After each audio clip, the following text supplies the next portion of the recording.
We've been on the lookout for which members of the Trump administration are gonna very casually slide into roles in the media. And it looks like Kayleigh's first out the gate. Guess where she's going? It's Fox. You know it was gonna be Fox, and it is Fox actually. According to her termination financial disclosure report, Kayleigh McEnany reached an agreement with Fox News in January 2021 to start working there this month. Interestingly, she apparently signed on to that before the inauguration. But wait, Trump was still gonna be president at that point. There was gonna be a smooth continuation of power. Everybody believed that the storm was coming and this thing was gonna be overturned, but she was looking to the next step in her career. Not a true believer, Kayleigh McEnany. But anyway, Adrienne, Kayleigh McEnany is gonna go from informally working for Fox News as press secretary to formally getting a paycheck. That's a nice upgrade for her, I think. I think it's a great upgrade indeed. And it's interesting because as I just saw this tweet come across, that according to Yashar, and a Fox News spokesperson had told him that Kayleigh McEnany is not currently an employee. A source familiar with the matter told us we are open to hiring her in the future, given we do not condone cancel culture. So if anything, it makes me think that maybe they already have an agreement in terms that they just haven't signed the contract, so it's not gonna be totally illegitimate, but that maybe she's taking her, I'm gonna take a month off, and then all of a sudden she'll have a desk at Fox News. I would not doubt it. Yeah, look, they can put out a statement, sure, and then we, as reasonable people, can evaluate. How much faith do we put in the words of, on the one side, Fox News, on the other side, a professional liar? Wait, but aren't they the same? That's the same. Yeah, I'm confused. Professional liars versus a professional liar with highlights. Exactly, and they're good highlights, admittedly. Here's the interesting thing, and this is, by the way, not going to stop them in any way from getting her a job or whatever. But just going back to the week after the election. Take a look at this interesting little interaction between Kayleigh McEnany and Fox News.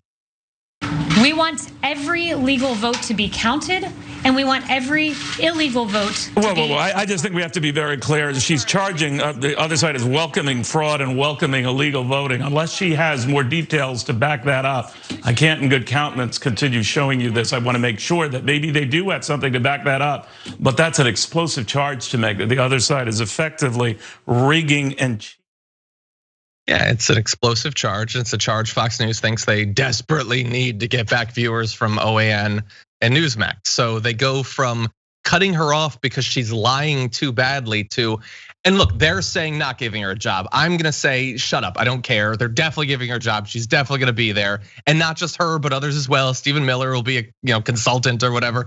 They go from cutting her off to she's going to be like commenting, maybe doing a Sunday show or something. Like, do we think that that's not possible? Oh, I think it's completely and totally possible. And you're absolutely right in terms of the fact that we have these news outlets that are, let's see, less than reputable.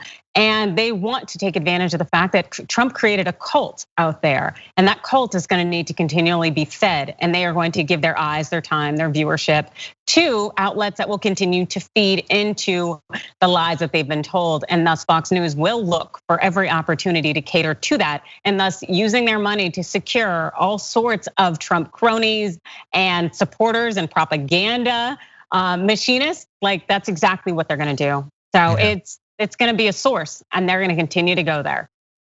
And by the way, it ain't even that big of a difference from her normal schedule. While she was working in the Trump administration, she regularly appeared on Fox, obviously, but she appeared more than 20 times after the November election. Like that's every couple of days she was already appearing. I guess she was laying the groundwork. She was interning effectively, and then she parlayed that into a job once she was ready to move on. And they won't bow to cancel culture. One of my biggest frustrations with humanity, I guess, is that words can't exist. Like you have a word that means something, and then people get it, and people are awful, and you can't trust them. So they take the word and they make it to mean whatever they want. I saw that Fox News had a discussion this morning about how people were trying to cancel Andrew Jackson.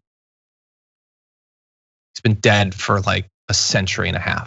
Yeah, isn't he like on the $20 bill or something? Yeah. Like, well, I'm sure that's what it was about. Probably it was replacing him on the $20 bill.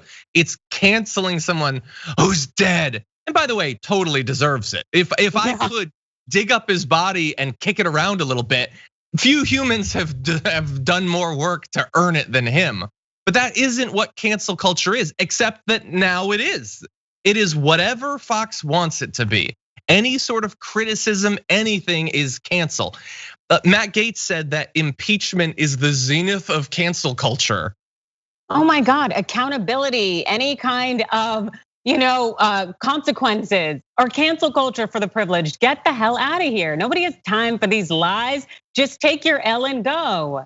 Exactly, and he doesn't even believe it. He had tweeted 3 years after Obama was gone. He tweeted, "You can actually impeach a president after they're no longer president," because he thought something Obama, like definitely. It wasn't the zenith of cancel culture for some reason back then, but now it is. It's so frustrating. Like they definitely believe that it is their right and their duty to criticize people they disagree with. But if that suddenly becomes anything other than a one-way road, then it is justified, patriotic, eagle-bearing criticism and cancel culture. That's all it is. It doesn't mean anything. It's political correctness. It's just they have to come up with a new term for, I don't want you to speak about me. That's all it is.